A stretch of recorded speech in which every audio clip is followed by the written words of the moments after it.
శ్రీ మహాగణాధిపతయే నమః, శ్రీమాత్రే నమః. మాచిరాజ్ భక్తి ప్రేక్షకులందరికీ నమస్కారం. నల్ల మిరియాలు, ఆవాలు, యాలకులు, అక్షింతలతో విశేషమైనటువంటి ధనలాభాన్ని, ఐశ్వర్య ప్రాప్తిని ఎలా సిద్ధింపజేసుకోవచ్చో, శత్రుబాధల నుంచి ఎలా బయటపడచ్చో ఈ వీడియోలో మనం తెలుసుకుందాం. పరిహార శాస్త్రంలో నల్ల మిరియాలకు విశేషమైన ప్రాధాన్యత ఉంది. నల్ల మిరియాలను గ్రహాలకు సంకేతంగా చెప్తారు.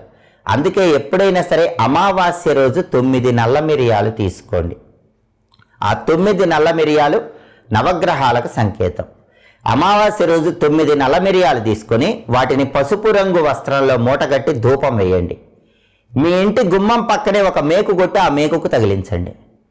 ఇలా 9 అమావాస్యలు చేయండి. అంటే ప్రతి అమావాస్యకి ఒక ఎల్లో కలర్ క్లాత్, పసుపు వస్త్రం తీసుకోవాలి. దానిలో 9 నల్ల మిరియాలు ఉంచాలి, మూట కట్టాలి, ధూపం వేయాలి. ఇంటి పక్కనే మెయిన్ ఎంట్రన్స్ పక్కనే ఉన్న మేకుకు తగిలించాలి. ఇలా 9 అమావాస్యలు పూర్తయిన తర్వాత 9 మూటలు అవుతాయి. ఆ 9 మూటలు కూడా విప్పదీసి ఆ పసుపు రంగు వస్త్రాలన్నీ కూడా ఒకదాని మీద ఒకటి ఉంచి ఆ వస్త్రాల్లో ఉన్న మిరియాలన్నీ దానిలో పోసి మూటగట్టి దగ్గరలో మర్రి చెట్టు ఉంటే మర్రి చెట్టు దగ్గర పెట్టిరండి, లేదా రావి చెట్టు ఉంటే రావి చెట్టు దగ్గర పెట్టిరండి. అలా చెట్లు మీకు అందుబాటులో లేవనుకోండి, మీ ఇంటి గేటు బయట ఆ మిరియాలన్నీ ఇలా విసిరేయండి. ఈ వస్త్రం మాత్రం ఎక్కడైనా సరే పారే నీళ్ళల్లో విడిచిపెట్టండి, లేదా ఎవరు తొక్కని చోట ఆ వస్త్రాలు విడిచిపెట్టండి. ఇలా నల్ల మిరియాలకు సంబంధించిన పరిహారం 9 అమావాస్యలు చేస్తే జీవితంలో ధనానికి లోటు ఉండదు, ఆర్థిక ఇబ్బందుల నుంచి సులభంగా బయటపడవచ్చు. అలాగే శనివారం పూట యాలక్కాయలకు సంబంధించిన అద్భుతమైన పరిహారం పాటిస్తే కూడా ధనలక్ష్మీదేవి ఇంట్లో నాట్యం చేస్తుంది. శనివారం రోజు 27 యాలక్కాయలు తీసుకోండి. ఒక బౌల్లో నీళ్లు పోసి చిటికెడు పసుపు కలపండి. అప్పుడు అవి పసుపు కలిపిన నీళ్ళు అవుతాయి. ఆ పసుపు కలిపిన నీళ్లలో 27 యాలక్కాయలు ఉంచండి. 10 నుంచి 20 సెకండ్లు ఉంచాలి, ఎక్కువసేపు ఉంచకూడదు. 10 to 20 సెకండ్స్ ఆ పసుపు కలిపిన నీళ్లలో 27 యాలక్కాయలు ఉంచండి. ఆ తర్వాత ఈ 27 యాలక్కాయలు కూడా సూది దారం తీసుకొని, తెల్లటి దారం తీసుకొని ఆ దారంలో గుచ్చి ఆ 27 యాలక్కాయల దండ లక్ష్మీదేవి విగ్రహానికి కానీ ఫోటోకి కానీ అలంకరించి నమస్కారం చేసుకోండి. 27 యాలక్కాయలు దండలాగా కట్టి శనివారం రోజు లక్ష్మీదేవి ఫోటోకి కానీ విగ్రహానికి కానీ అలంకరిస్తే ఇంట్లో ధనలక్ష్మి నాట్యం చేస్తుంది. పసుపు కలిపిన నీళ్లలో 10 నుంచి 20 సెకండ్లు నానినటువంటి యాలక్కాయలు ఇలా దండలాగా కట్టాలి. అలాగే రోజు కూడా రాత్రిపూట నిద్రపోయే ముందు ఒక పసుపు రంగు వస్త్రంలో యాలక్కాయ మూట కట్టి ఆ మూట దిండి కింద పెట్టుకొని పడుకోండి.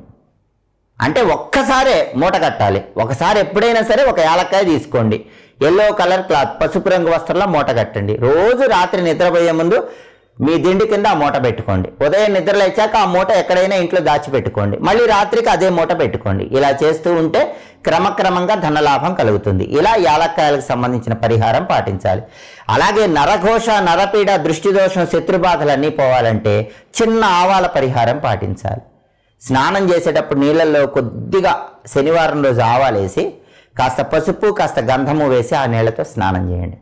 శనివారం రోజు నీళ్లలో పసుపు గంధం కొద్దిగా కలిపి ఆ నీళ్లలో ఆవాలు వేసి 5 నిమిషాల తర్వాత ఆ నీళ్లతో స్నానం చేస్తే నెగిటివ్ ఎనర్జీ పోతుంది. నరఘోష, నరపీడ, దృష్టిదోషం వీటన్నిటి నుంచి బయటపడచ్చు. అలాగే వీలైనప్పుడు లక్ష్మీదేవిని అక్షింతలతో పూజించి లక్ష్మీదేవి పూజకు ఉపయోగించిన అక్షింతలు ఎల్లో కలర్ క్లాత్లో కట్టి బీరువాలో ఆ మూట ఉంచితే కూడా విశేషంగా ధనలాభం కలుగుతుంది. కాబట్టి నల్ల మిరియాలు, యాలక్కాయలు, ఆవాలు, అక్షింతలకు సంబంధించిన ఈ పరిహారాలు ఎవరైతే పాటిస్తారో వాళ్ళకి జీవితంలో ధనపరమైన సమస్యలన్నీ తగ్గిపోతాయి, శత్రుబాధలు తగ్గిపోతాయి, అన్ని రకాలుగా ఆర్థిక, ఆరోగ్య, కుటుంబ సమస్యల నుంచి బయటపడచ్చు.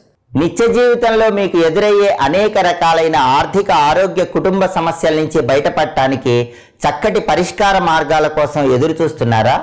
అయితే మా మాచిరాజు భక్తి ఛానల్ని తప్పకుండా చూడండి.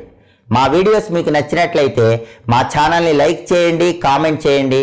మా ఛానల్ వీడియోస్ 10 మంది మిత్రులకు షేర్ చేయండి. మా ఛానల్ని సబ్స్క్రైబ్ చేసుకోండి. పక్కనున్న బెల్ సింబల్ నొక్కటం మాత్రం మర్చిపోకండి. సర్వే జనాః సుఖినో భవంతు. స్వస్తి.